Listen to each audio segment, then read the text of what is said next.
राम नाम जप की शक्ति। एक संत महात्मा श्यामदास जी रात्रि के समय में श्री राम नाम का अजपा जप करते हुए अपनी मस्ती में चले जा रहे थे। जाप करते हुए वे एक गहन जंगल से गुजर रहे थे। विरक्त होने के कारण वे महात्मा बार बार देशाटन करते रहते थे। वे किसी एक स्थान में अधिक समय नहीं रहते थे।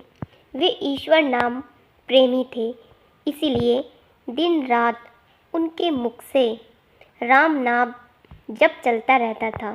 स्वयं राम नाम का अजपा करते हुए औरों को भी वे उसी मार्ग पर चलाते थे। श्यामदास जी गहन जंगल में मार्ग भूल गए थे, पर अपनी मस्ती में चले जा रहे थे कि जहाँ राम ले चले वहाँ दूर अंधेरे के बीच में बहुत सी दीपमालाएं प्रकाशित थीं। महात्मा जी उसी दिशा की ओर चलने लगे। निकट पहुँचते ही देखा कि वट वृक्ष के पास अनेक प्रकार के वाद्य यंत्र बज रहे हैं। नाच गान और शराब की महफिल जमी है। कई स्त्री पुरुष साथ में नाचते कूदते हंसते और औरों को हंसा रहे हैं। उन्हें महसूस हुआ कि वे मनुष्य नहीं, प्रेत आत्मा है। श्यामदास जी को देखकर एक प्रेत ने उनका हाथ पकड़ लिया और बोला, ओ मनुष्य, हमारे राजा तुझे बुलाते हैं, चल। वे मस्त भाव से राजा के पास गए और जो सिंहासन पर बैठा था वहाँ राजा के इर्द गिर्द कुछ प्रेत खड़े थे। प्रेतराज ने कहा, तुम इस ओर क्यों आए? हमारी मंडली आज मदमस्त हुई है। इस बात का तुमने विचार नहीं किया? तुम्हें मौत का डर नहीं है? अट्टहास करते हुए महात्मा श्यामदास जी बोले, मौत का डर? और मुझे? राजन, जिसे जीने का मोह हो उसे मौत का डर होता है। हम साधु लोग तो मौत को आनंद का विषय मानते हैं। यह तो देह है, परिवर्तन है जो प्रारब्ध कर्म के बिना किसी से हो नहीं सकता। प्रेतराज, तुम जानते हो हम कौन हैं? महात्मा जी, मैं अनुमान करता हूँ कि आप प्रेत आत्मा हो। प्रेतराज बोला, तुम जानते हो लोग कांपते हैं। महात्मा जी बोले, प्रेतराज, मनुष्य में गिनने की गलती मत करना। हम जिंदा दिखते हुए भी जीने की इच्छा से रहित मृत तुल्य हैं। यदि जिंदा मानो तो भी आप हमें मार नहीं सकते। जीवन मरण कर्माधीन है।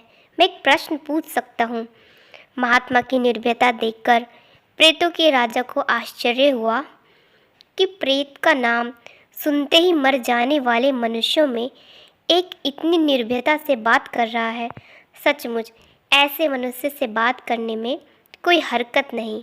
प्रेतराज बोला, पूछो, क्या प्रश्न है?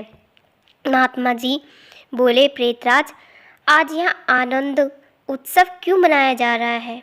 प्रेतराज बोले कि मेरी इकलौती कन्या योग्य पति न मिलने के कारण अब तक कुंवारी है, लेकिन अब योग्य जमाई मिलने की संभावना है। कल उसकी शादी है, इसीलिए यह उत्सव मनाया जा रहा है। महात्मा हंसते हुए बोले, तुम्हारा जमाई कहाँ है? मैं उसे देखना चाहता हूँ।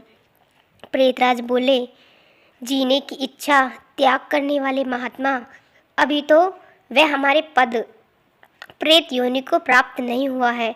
वह इस जंगल के किनारे एक गांव के धनवान का पुत्र है। महादुराचारी होने के कारण वह इस वक्त भयानक रोग से पीड़ित है। कल संध्या के पहले उसकी मौत होगी, फिर उसकी शादी मेरी कन्या से होगी। इसलिए रात भर गीत नृत्य और मद्यपान करके हम आनंद उत्सव मना रहे हैं। श्यामदास जी वहाँ से विदा हो गए और श्री राम नाम का अजपा जाप करते हुए जंगल के किनारे के गांव में पहुँचे। उस समय सुबह हो चुकी थी।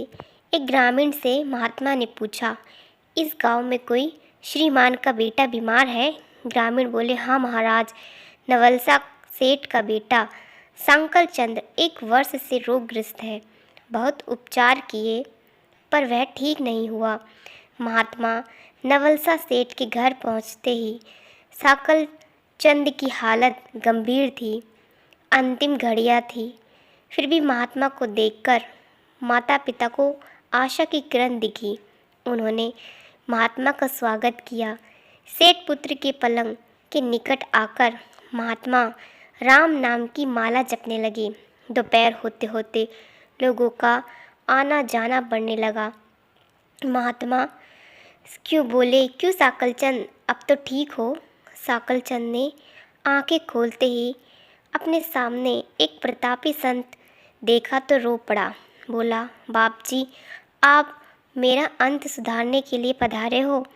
मैंने बहुत पाप किए हैं, भगवान के दरबार में क्या मुंह दिखाऊंगा। फिर भी आप जैसे संत के दर्शन हुए मेरे लिए शुभ संकेत है। इतना बोलते ही उसकी सांस फूलने लगी, वह खांसने लगा। बेटा, निराश ना हो, भगवान राम पतित पावन है।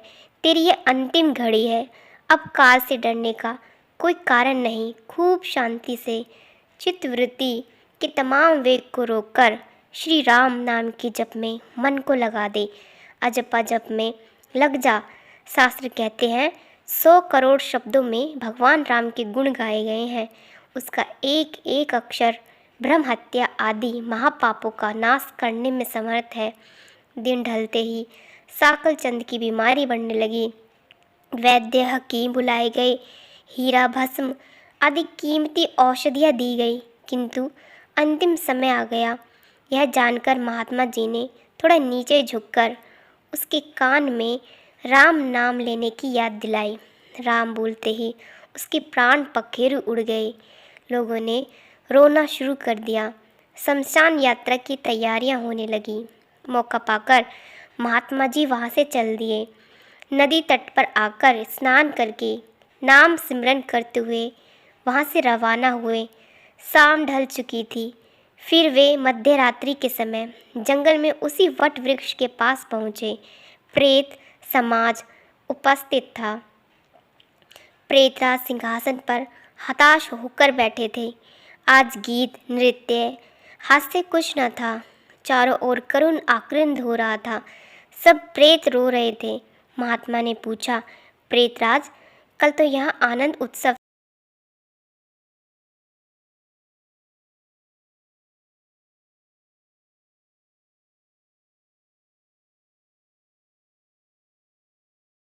था, आज शोक समुद्र लहरा रहा है, क्या कुछ अहित हुआ है? प्रेतराज बोला, हाँ भाई, इसीलिए रो रहे हैं। हमारा सत्यानाश हो गया। मेरी बेटी की आज शादी होने वाली थी, अब वह कुंवारी रह जाएगी। महात्मा बोले, प्रेतराज, तुम्हारा जमाई तो आज मर गया है, फिर तुम्हारी बेटी कुंवारी क्यों रहेगी?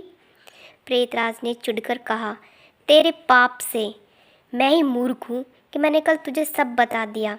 तूने हमारा सत्यानाश कर दिया। महात्मा ने नम्र भाव से कहा, मैंने आपका अहित किया, यह मुझे समझ में नहीं आता। क्षमा करना, मुझे मेरी भूल बताओगे तो मैं दोबारा नहीं करूँगा।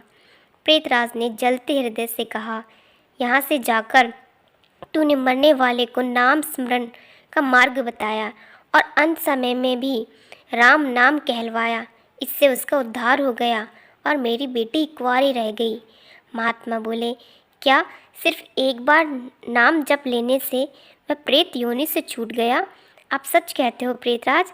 बोला, हाँ भाई, जो मनुष्य राम नाम जप करता है वह राम नाम जप के प्रताप से कभी हमारी योनि को प्राप्त नहीं होता। भगवान नाम जप में नरकोद्धारिणी शक्ति है। प्रेत के द्वारा राम नाम का यह प्रताप सुनकर महात्मा जी प्रेम अश्रु बहाते हुए भाव समाधि में लीन हो गए। उनकी आंखें खुली तब वह प्रेत समाज नहीं था। बाल सूर्य की सुनहरी किरणें वट वृक्ष को शोभायमान कर रही थी। इसीलिए